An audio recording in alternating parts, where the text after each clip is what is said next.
Good evening, everyone. Welcome to the News Today edition of 24th of September, wherein we try and make all important news for the day in the most simplest format for you guys to understand.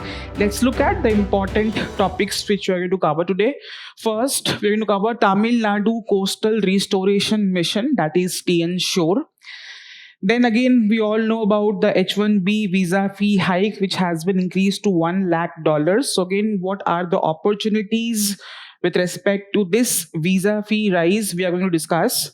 Then Supreme Court has urged the Finance Ministry to amend the SARFAESI Act to remove anomalies. Then again, Ministry of New and Renewable Energy has released a report named Solar Photovoltaic Potential Assessment of India Ground Mounted Report. And lastly, Vishakhapatnam Declaration to advance e-governance in India has been adopted. We're also going to cover place in news, that is Peru, along with quick updates for the day. So the very first news, again, Tamil Nadu Coastal Restoration Mission, TN Shore, is a mission which has been planned. So again, with respect to coastal restoration, to the ideas of climate change, because climate change has been impacting many regions. So this is one such project which is going to tackle the problem of climate change along the coastal regions of Tamil Nadu. Again, very important for your paper number 3, environment. Also for many of such facts are there from which prelims based questions could be framed. So let's look at the news, what we are going to discuss. First is, again, it is going to be approved by September 2025, and this is amount which has been sanctioned. There is no need to remember the amount, because again, roughly you can remember that maybe approximately 1500 crore budget has been sanctioned, and majority of the fund is coming from World Bank. These kind of piece of information is important as far as prelims based fact questions are there.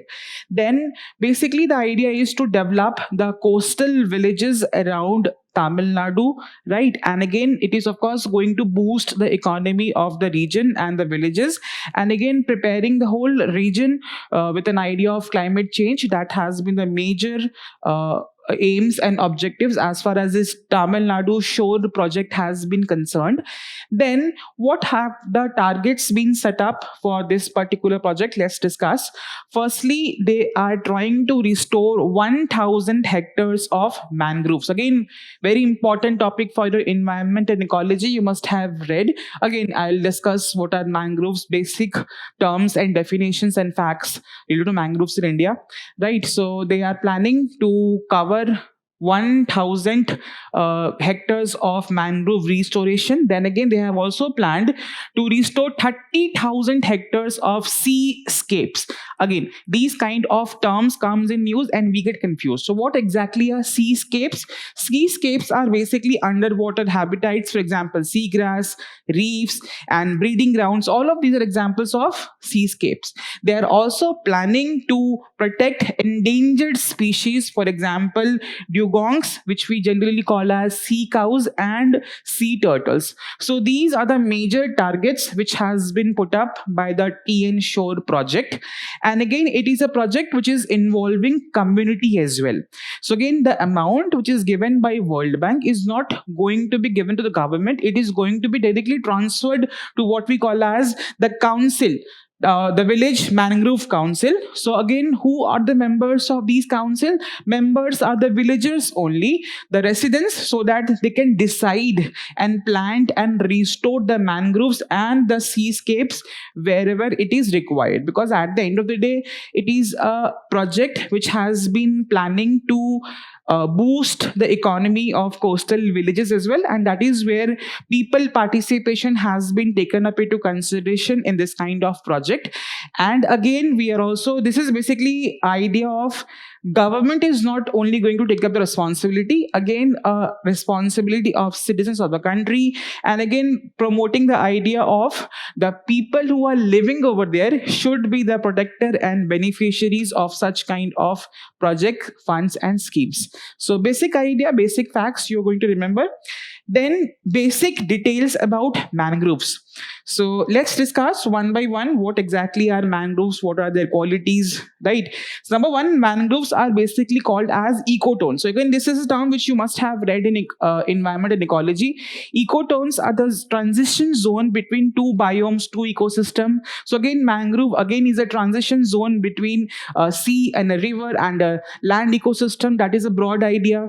Then it is a characteristics of littoral forest ecosystem. Again, salty water ecosystem, that has been the idea. And they are mostly evergreen in nature, that grow in which areas? Along the coast, along estuaries, along mudflats, along tidal creeks, backwaters, marshes and lagoons, and trust me, all of these are examples of what? Ecotones. They can ask you examples of ecotones, and they can give you all of these as an example, and they can ask you which of them are called as ecotones. So all of these are examples of ecotones only, right? And they are primarily grown in the tropical and subtropical regions. Other important fact, right? And again, below the high water level of spring tides, and they are a highly productive ecosystem, most productive in fact, and again occurring widespread in tropics and subtropics, mainly between the latitudes of 25-degree north and south. So if this is equator, so again 25-degree, this they are majorly predominant in this particular region. So this is an important fact. And then they protect the shoreline from effect of cyclones and tsunamis, because they are in the transition zone. So you understand, because they are basically grown in some marshy areas, so sudden effect of storms and cyclones could be mitigated through these mangroves. Number one benefit. Then they are breeding and sprawling ground for many commercial important fishes. And why? Because the ecosystem over there and the quality of the biodiversity over there is favorable for production and breeding of important fisheries. In fact, they're called as nurseries of fishes. Why nurseries? Why do we go to nursery school? Again, we get the basic understanding and then we move to the upper classes. Similarly, here, fish are the major breeding size of fishes, crabs, all of these basic aquatic animals are there in this particular region, and then they maybe move out to sea and rivers. That is why they're called as breeding sites. Then they are called as halophytes. What are halophytes? So plants generally do not survive in salty water condition, but again, mangroves are the type of plants which are called as halophytes, as they can survive in salty water condition as well. That is why they're called as halophytes. Then mangrove vegetation facilitates more water loss. What is the meaning of this? For example, assume that, again, as I discussed, that any plant cannot survive on salt water condition. So mangroves as a plants have adopted or adapted themselves to sustain and survive in such conditions. And this is where you must have read in the environment a lot of adaptations which is being done. For example, to maybe polar bears are white in color, to that is how they create a camouflage effect. So similarly, they have also adapted to the condition where they are surviving. So how they survive? Basically, the roots of these mangrove trees are the ones who are eliminating salt, or the leaves are the ones, they have a very sticky and thick leaves through which excess amount of salt is again taken out of the tree ecosystem. That is how they are surviving, and that is where once the salt is taken out from the leaves through the process of evaporation, right? And this is where somewhere more water loss happens through the leaves of trees as compared to other plants. But again, that is how they have adapted to the situation of surviving in the salt water condition. Then this is how the leaves are very thick and contain salt secreting glands. That is how it is. And again, some of the roots at many times absorb the excess amount of salt itself, and they contain a complex salt filtration system.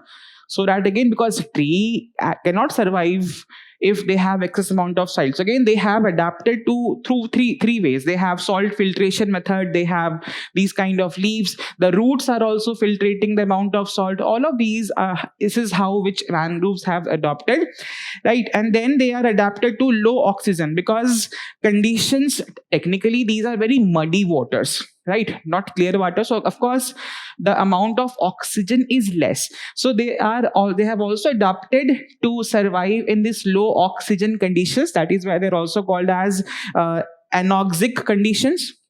Then they require high solar radiation to filter, because again, the whole amount, as I discussed, through leaves, excess amount of salt is taken out of the plant ecosystem.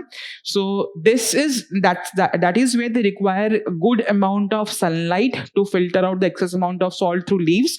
Then they are confined only to tropical and subtropical waters. We have discussed 25° north to south. Mangroves exhibit viviparity mode of reproduction, that is, seeds are germinate in the tree itself before falling to the ground. So technically, in normal seeds, how does germination happens? The seeds usually fall on the ground and then germination happens. But again, technically, there is no land over there. It is completely muddy and salty water. So to adapt to that situation, they have changed their reproduction method, that the seed germinate itself in the tree itself. That method is called as viviparity mode of reproduction. And then they have pneumatophore roots. So again, the roots, which are technically roots of plants, are what? Maybe vertical. So they are vertically upwards. If you have seen a mangrove tree, you must have seen that they are upwards, so that again they can take up oxygen. All of these are the features through which they have adapted to the whole ecosystem of surviving in salty water condition. Very important facts for your prelims examination. And again, basic facilities which these mangroves provide for nature are nursery for fish, we have discussed, filter sediments protecting from the coral reefs, habitat for bird, snakes, terrestrial fauna, because they are very much productive as an ecosystem. In terms of contributing or helping for people, they protect lives and property from tsunamis and again cyclones, we have discussed. Erosion, because again the muddy water is there, so of course erosion or soil erosion is less as compared to other areas. They support local tourism, fisheries, traditional medicine and crafts. All of these are the benefits of mangroves altogether. Then with respect to mangroves in India, they are covering 4,992 square kilometers in India. And in fact, with the mangrove restoration projects, other projects which has been there, we have done good job in that aspect, which is again reflected to the idea that again the mangrove has grown approximately 14.4% since 2001. That is a positive trend.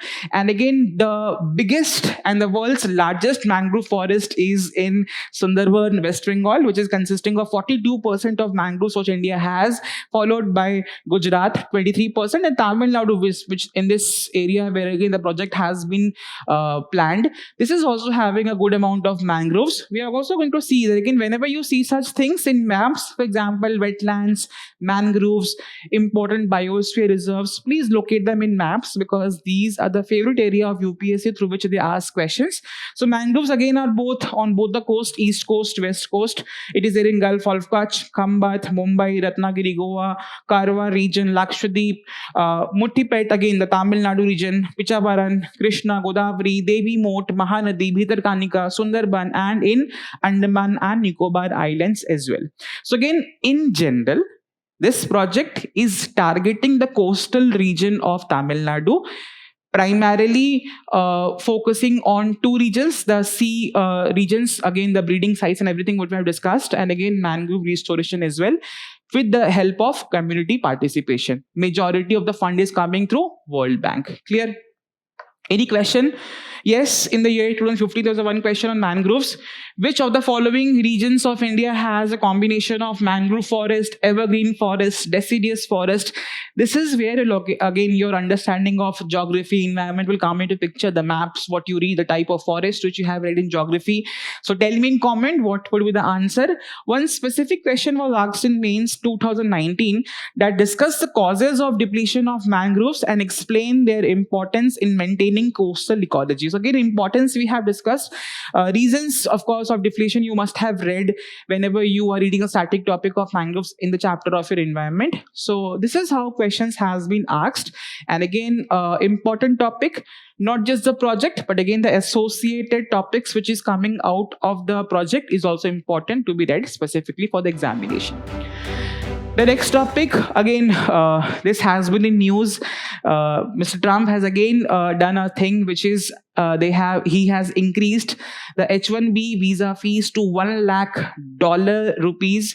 What exactly is this H-1B visa? So H-1B visa is basically whenever an employer wants to employ a foreign national, right, for a very skilled job, right, they need to file a petition, right, and then of course a person is getting an H-1B visa. So technically, can I as an Indian apply for H-1B visa? No.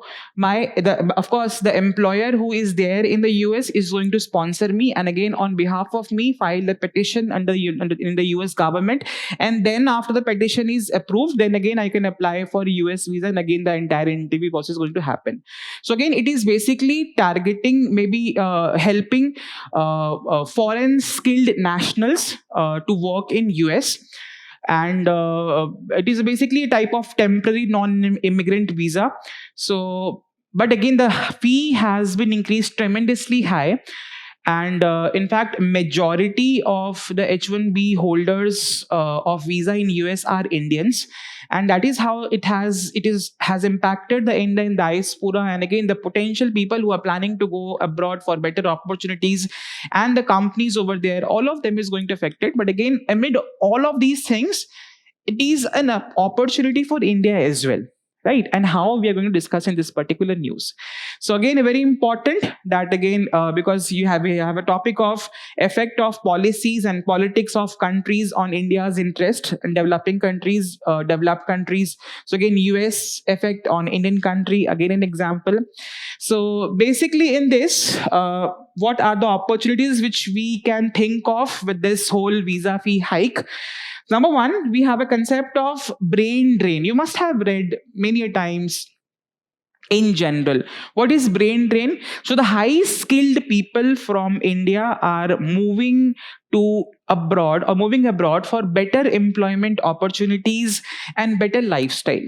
So majority of the people who were highly skilled moved out of the country for a better opportunity in job and better lifestyle to US. So this is again an opportunity to reverse the brain drain concept which has been there. So this is how we again are many students, specifically the STEM graduates, study science, technology, engineering and mathematics. So these are the prominent high skilled professional who were moving out. So with this visa fee hike, there is a possibility and opportunity for India so that they stay back in India and they help the Indian economy to grow by giving their high skill efficiency in terms of the job market in the growth of Indian economy, right? So that is how boosting innovation and research at home itself. Then you all of be aware of the startup ecosystem which India has. Again, many a times you must have seen a lot of programs have been run. We have a very flagship program with the name of Startup India, Stand Up India scheme. So all of this has been very much promoting the idea of startup ecosystem in India. So for startup ecosystem to function in an efficient manner, we require skilled people. So this is again an opportunity for India so that the people who are highly skilled stay back in India itself. And again, the startup ecosystem is again supported by the government. And again, this is how you can work towards the development of economy. And in fact, India is already the world's third largest startup hub. And again, we are working on different fields: fintech, financial plus technology, edtech, healthcare sector. All of this we have been planning in terms of startup ecosystem. So again, it is going to help to make startup even stronger. Then government support. So again, government has been doing a lot of policies. Again, we discussed Startup India scheme, Digital India scheme, Make in India scheme, Atal Innovation Mission. All of these are the schemes which are again run by the government, which is again helping in terms of better employment opportunities, better quality in terms of economic prospect. All of are already there in the Indian economy, right? Then the cost and market advantage. If you want to open a business in US, the cost is very much high, And if you want to open a business in India, the cost is less. So this is where it is an opportunity wherein we can use the cheaper market and the cheaper startup, the cost which is there in the Indian market vis-a-vis US, that could also be utilized. And India, of course, has a huge customer base, which is again giving a market advantage.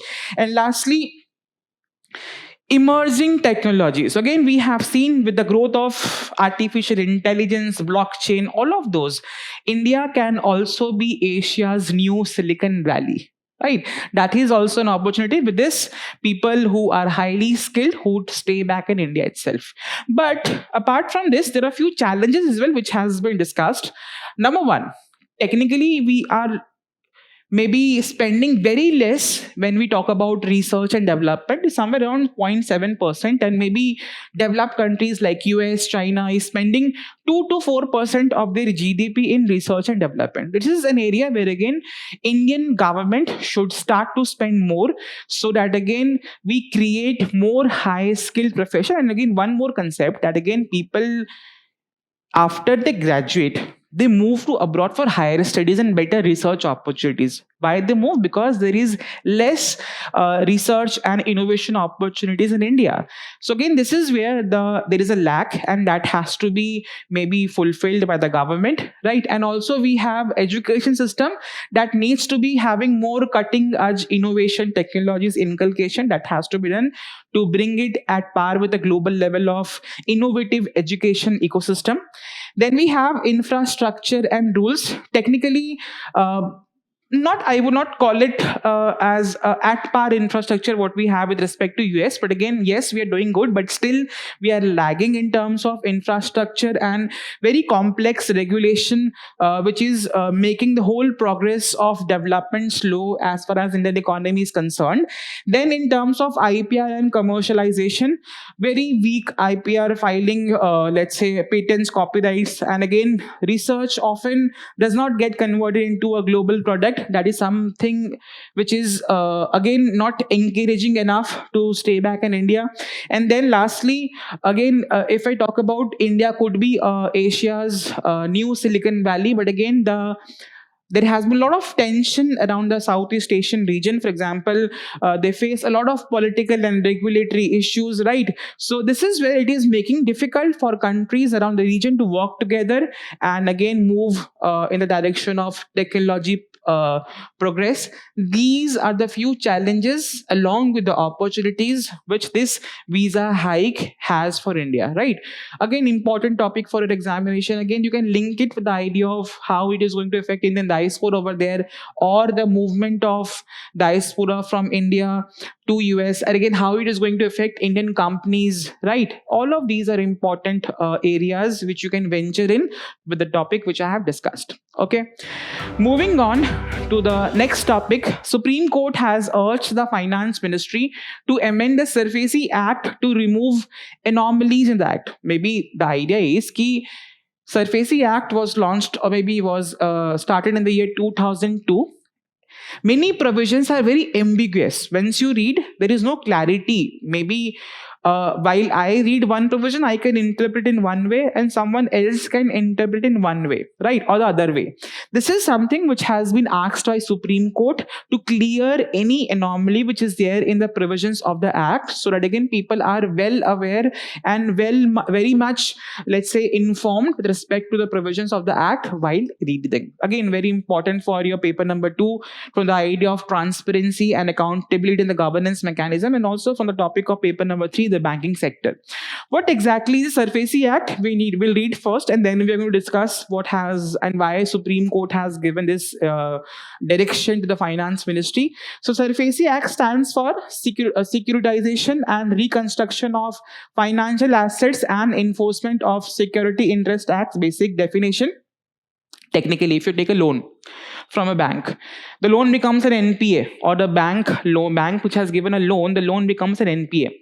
So what would happen? How will the bank recover the money which it has given to you?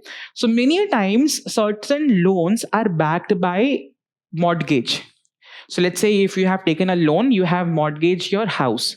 If that loan becomes an NPA, According to SARFAESI Act, it is having a provision that bank can maybe sell your property or make an auction of your property so that the loan amount which you're not able to pay back can be recovered by the bank.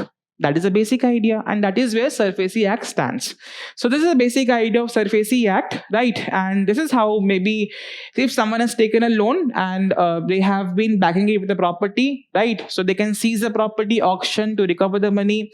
And in fact, SARFAESI Act has achieved commendably well when we talk about the recovery of these NPA assets by the bank. It has reduced the bad loans of bank and provide a system to handle a stressed ecosystem of the banking area, and banks are basically now recovering the non-performing assets at a much faster rate with this SARFAESI Act.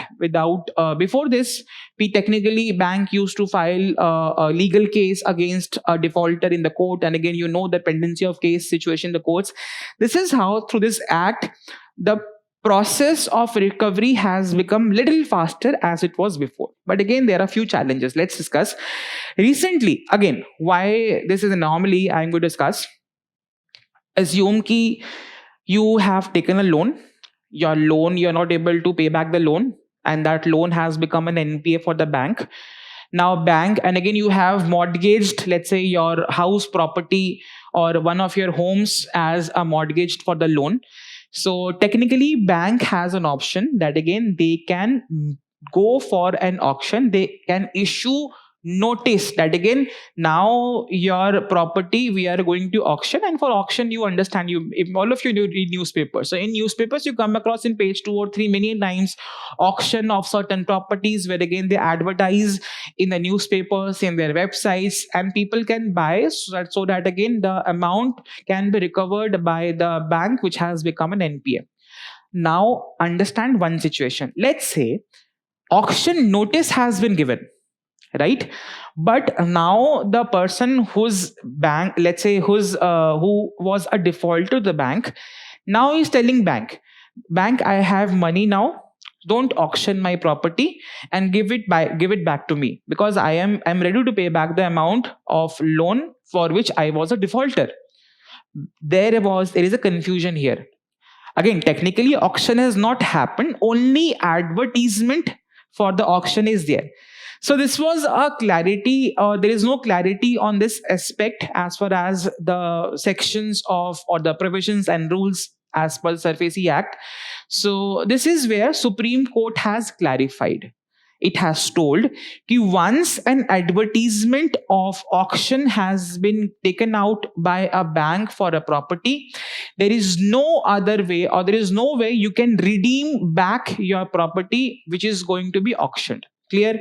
So even if you have money and the notice for auction has been released, the property is not auctioned yet, just the advertisement has released, you are losing your property rights over there, and you have no right to redeem your property even if the property is not auctioned and you have money to pay back. That is the idea. Because technically why it has happened, again as I discussed, the recovery process is very slow. Now technically, let's say after the NPA, many a times after few, let's say multiple arrangements, bank goes for an auction after a long time itself.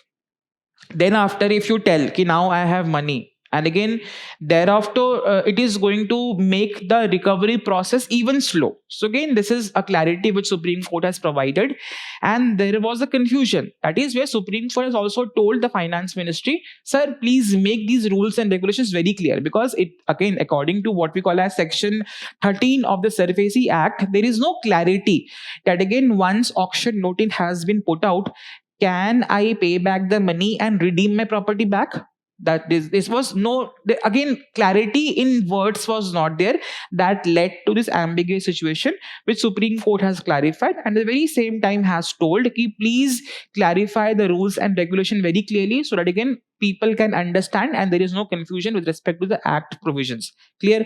Then legal delays, again as I discussed, despite the fast track mechanism of the SARFAESI Act, people can again maybe against the decision of this act can file a case in the court. Again, the whole idea of tribunalization is there, right? Then also people can also file against the decision of tribunals in the courts. So again, this is how technically the fast track mechanism has not led to a situation where again we are solving the cases in a very fast track manner, because people have an option to appeal against a decision in the court as well. Then complex recovery process. Assume a situation that again, let's say you have mortgaged one property, right? So where bank face a difficulty here, let's say the property is put on auction. Now you have resold the property, or you have sold the property to someone else, to your family member. So technically your name is no longer there in the property.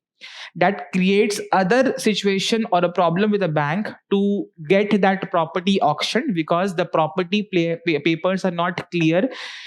Many times people from one property take up multiple loans. This is the situation where again banks face problem whenever they go for auction of certain mortgage properties, right?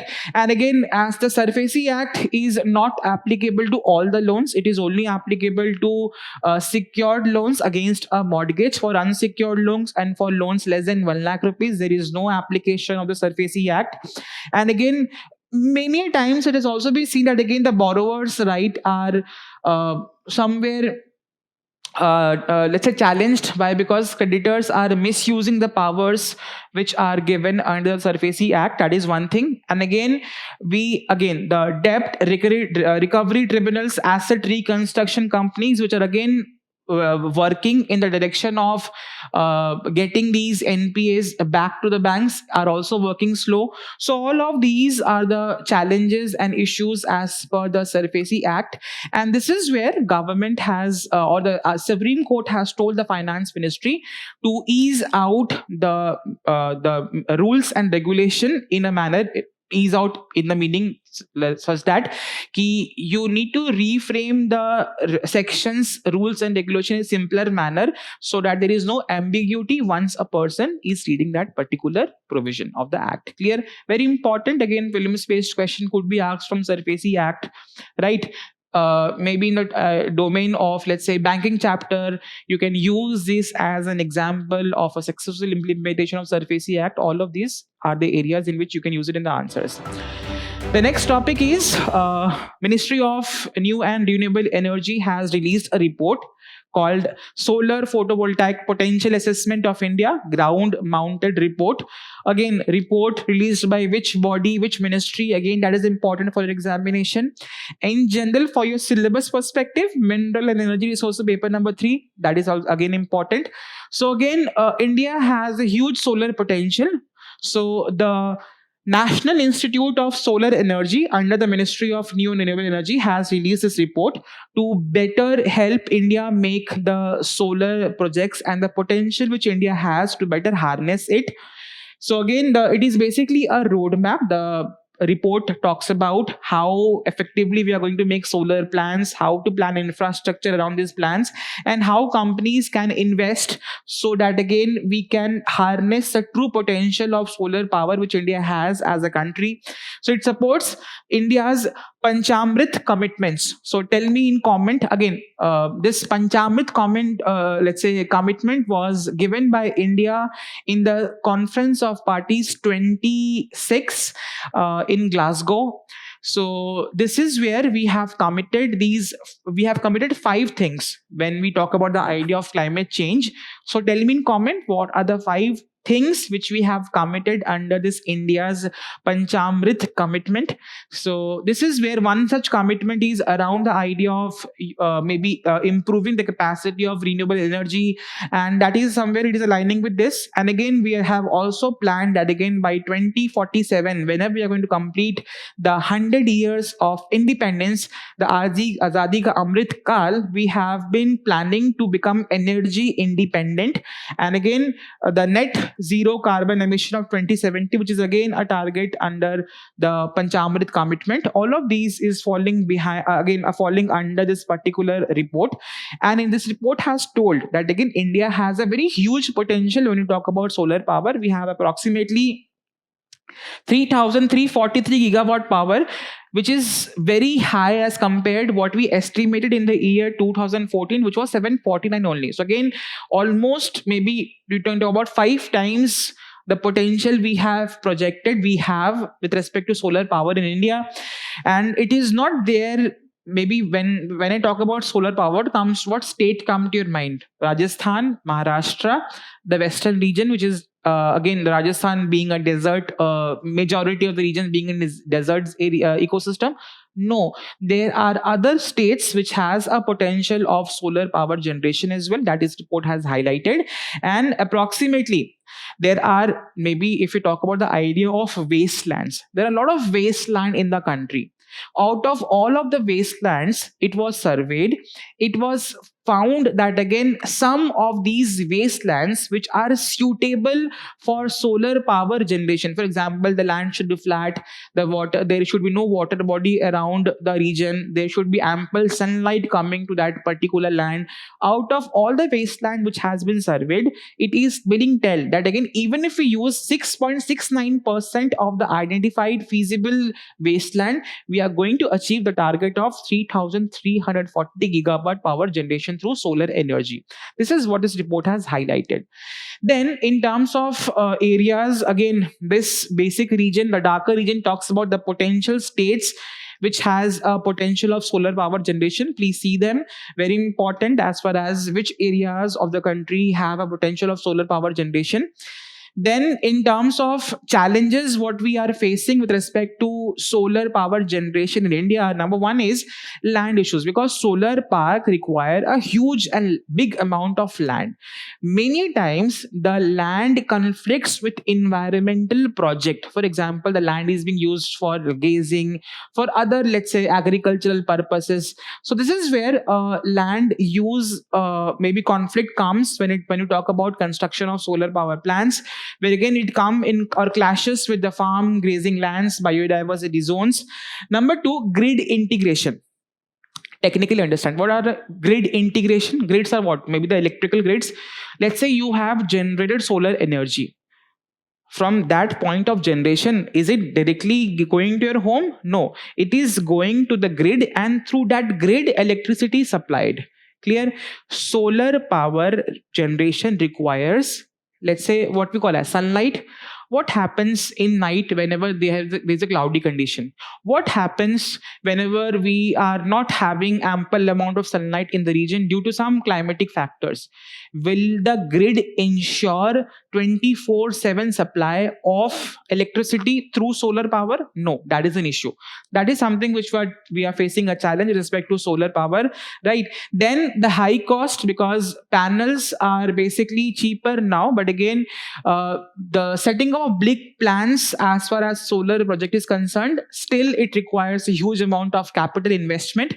Then other hurdles, maybe discoms, the electricity companies which are supplying electricity, many times the electricity being supplied through these discoms are at very low cost. Why? Because the government has promised to give us subsidies, and the loss is being faced by these discoms.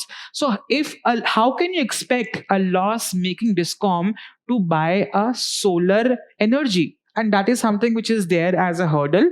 And again, in terms of policy, there's a lot of confusion. We lack a lot of skilled workforce who are trained enough to manufacture and maybe use these solar power panels or solar power generation capacity. That is one such challenge. Among all of these, India has launched initiatives. Some of them, the newest ones are, we have launched a training program in the institute in Gurugram, that is National Institute for Solar Energy, to build skilled manpower in the areas of solar cell and module manufacturing. That is, we are going to bridge the gap of skill challenge what I have discussed.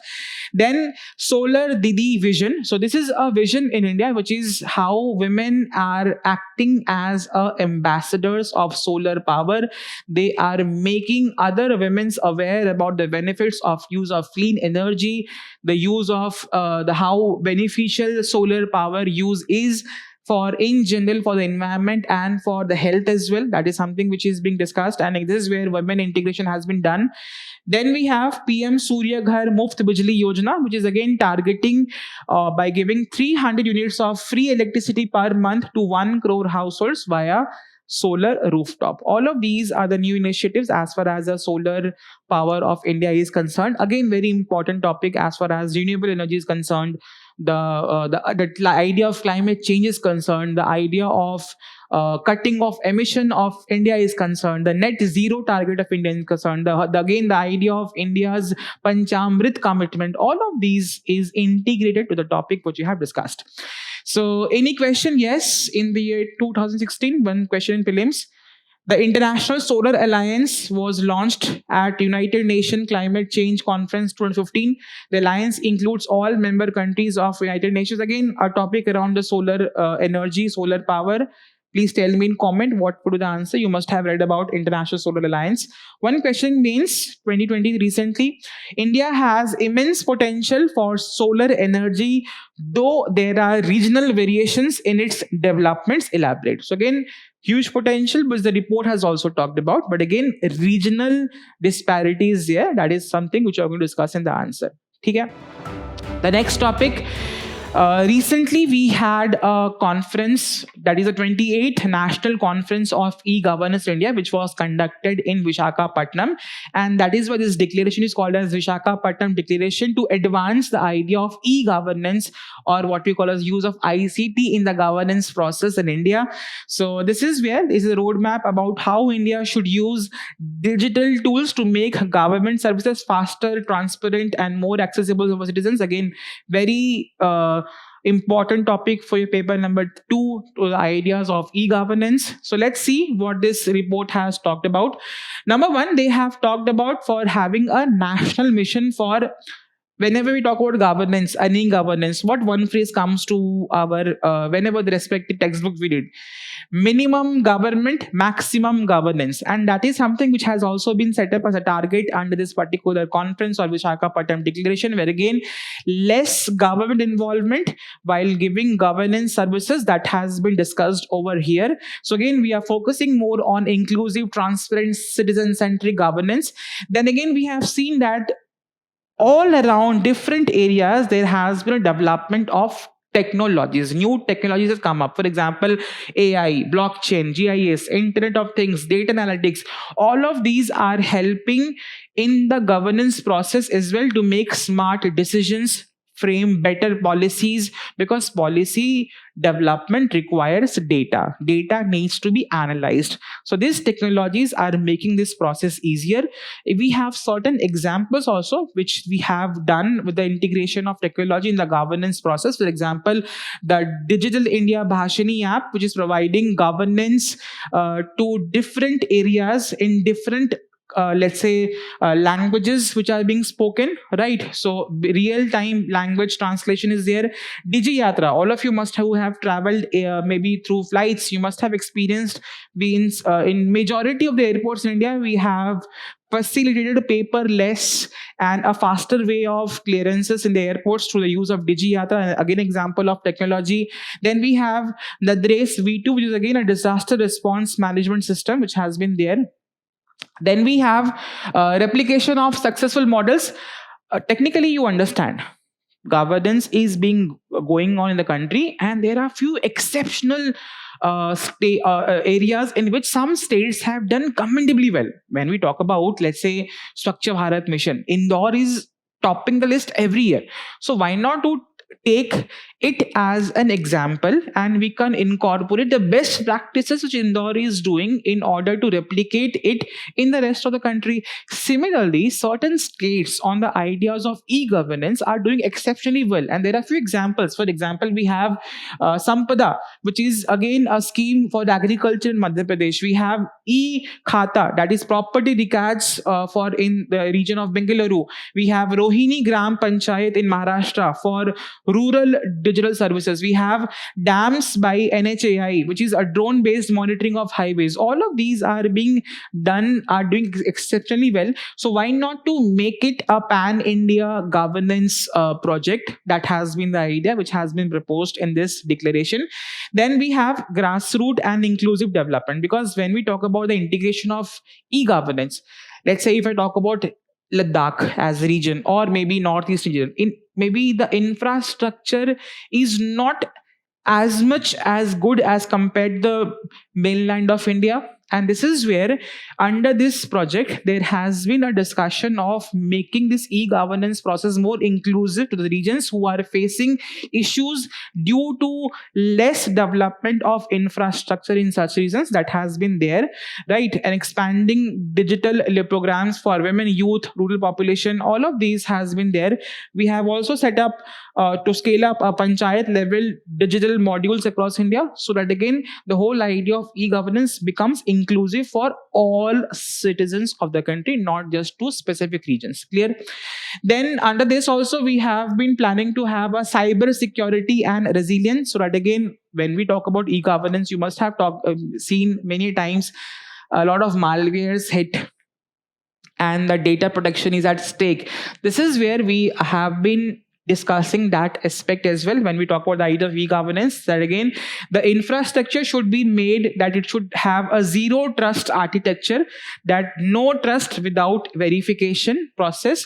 So again, because we also discussed, again I have discussed many times regarding the quantum security, because in the coming future we are going to see super powerful quantum computers which is going to bypass the entire security system what we are having. So again the system has to be made sure that again such supercomputers cannot surpass the digital ecosystem what we have. And AI based monitoring has been also been done, because again integration of technology in the areas of defense, transport, digital service platforms. And lastly, agriculture and sustainability, we are going to make, just like we have a database of every major things, similarly we are going to have a agri stack which is containing details about agriculture at a one platform, maybe all farmer, their financial details, the government policies, everything, so that again a one-stop solution for having agricultural access to credit advisories, market access, and many other things, making government industry partnership for scalable solution. So again, it is also planned or discussed to make Vishakhapatnam a regional IT and innovation hub. So all of these things have been discussed in this particular report. So this is how the idea is to make the whole idea of e-governance more inclusive, more transparent, more secure, to the points what I've discussed. You can use these points technically in your answers, because again this is something which is backed by the government sources, and this is how you're going to enrich your answers around the topic of e-governance in the question paper. Moving on, the key challenges to e-governance which has been discussed. Again, when we talk about e-governance, the first question is digital divide. Not just in urban, rural, rich, poor, literate, illiterate. So again, this is where language barrier also there, that is making some people excluded from accessing e-governance benefits. Then we have infrastructure gaps, poor internet, electricity issues there, lack of ICT tools is there in many government or remote areas. Resistance, many times some bureaucrats are resistant to adopt a new technology or new way of doing things. That is one major challenge. And then coordination problems between different departments working in silos. So all of these are the current challenges when we talk about the ideas of penetration of e-governance in the process of governance in the country. Moving on to the question which have been asked very recently, 2024.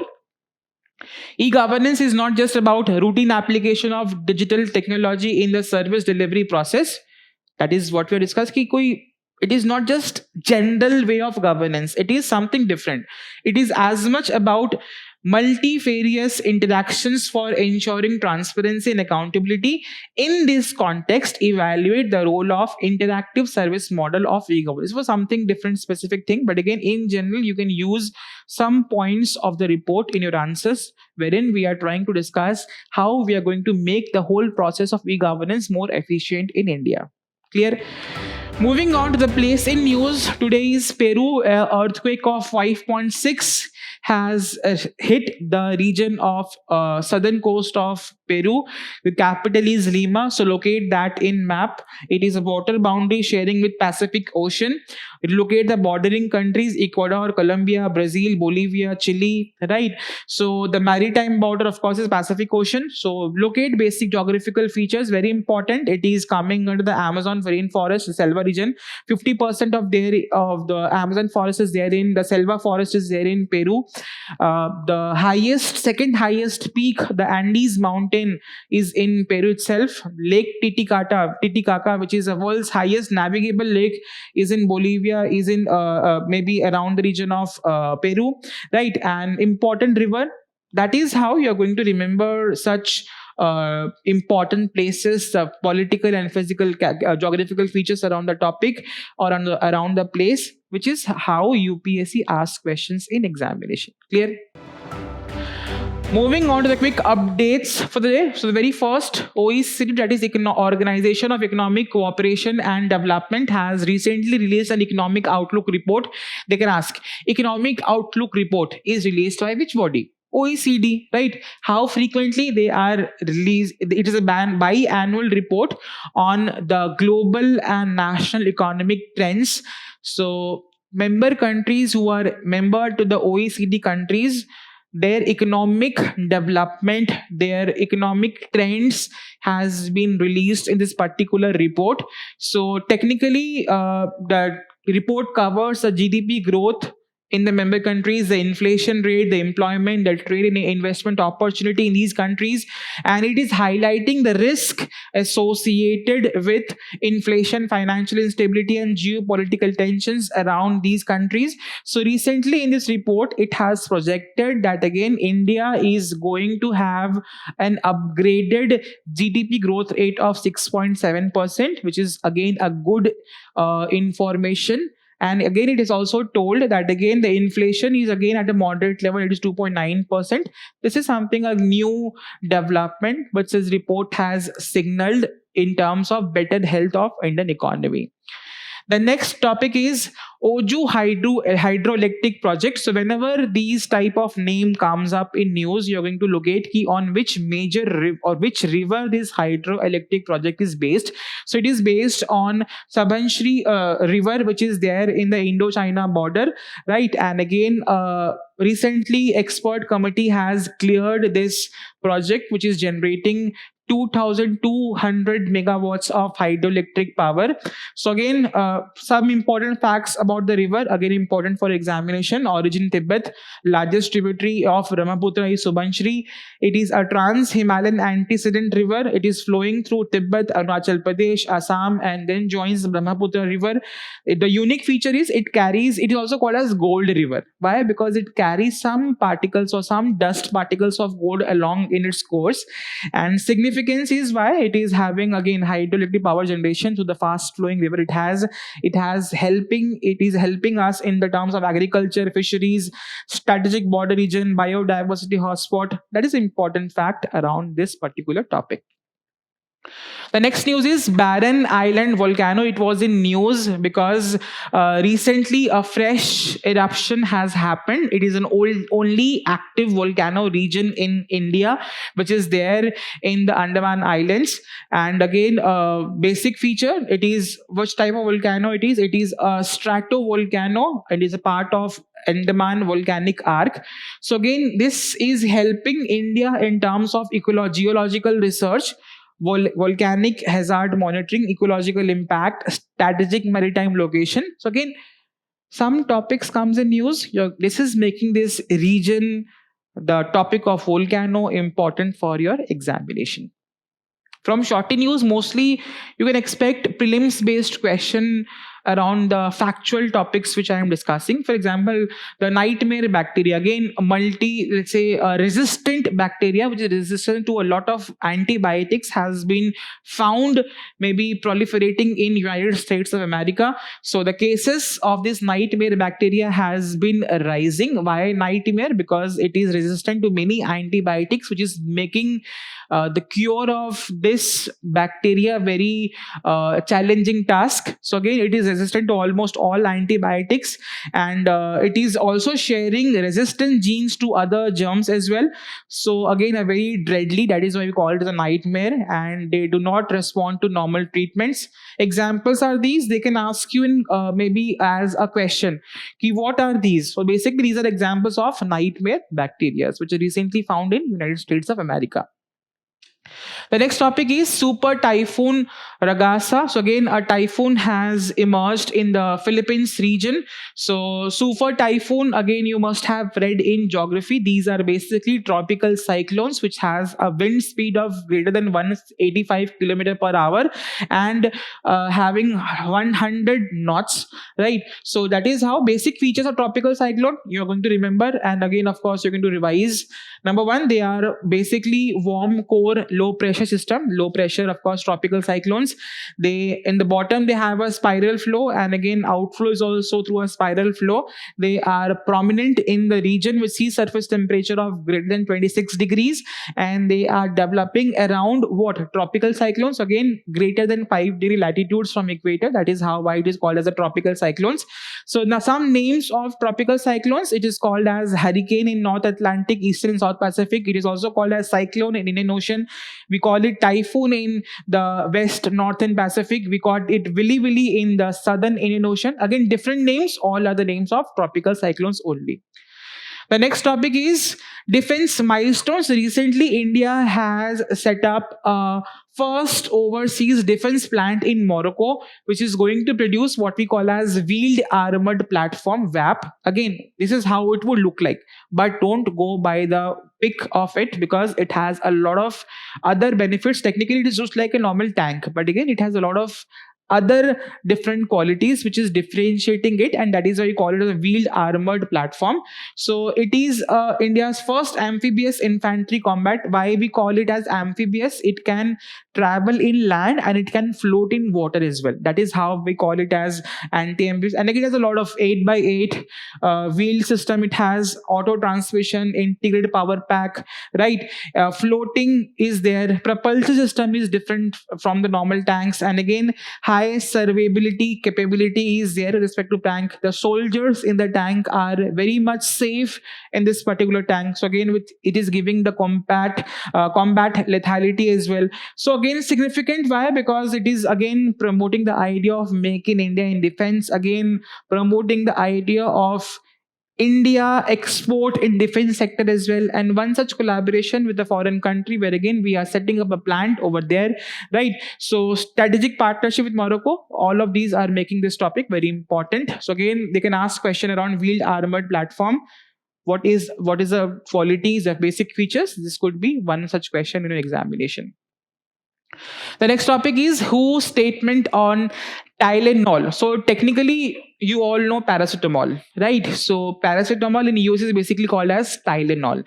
So area of research was conducted or maybe was going on that again, if pregnant women are consuming paracetamol, is it leading to what we call as autism in children? That was something which was again a matter of contention. So World Health Organization has recently published and told that there is no evidence which proves that consumption of paracetamol by pregnant women leads to autism in children. That is the simple news. But again, you're going to read about paracetamol. Basic idea. India we call paracetamol generally, but in US it is called as Tylenol, over-the-counter medicine that it does not require any prescription to buy it, right? And it is used again for fever, headache, arthritis, cold, flu symptoms, but very sensitive to autism, right? So autism is a neurodevelopmental condition where again the brain development in children is affected, and that is leading to some of the challenges in respect to social behavior, communication, and interaction, which usually are being faced by autistic children, right? Then in general, Dravya portal, it was in news again many times. These portal, they can be a probable question. They can give you the name of five, three, four portals, and they ask you to match the following. So technically, we celebrated the National Ayurvedic Day on 23rd September 2025, and again, Ministry of Ayush has launched this Dravya portal.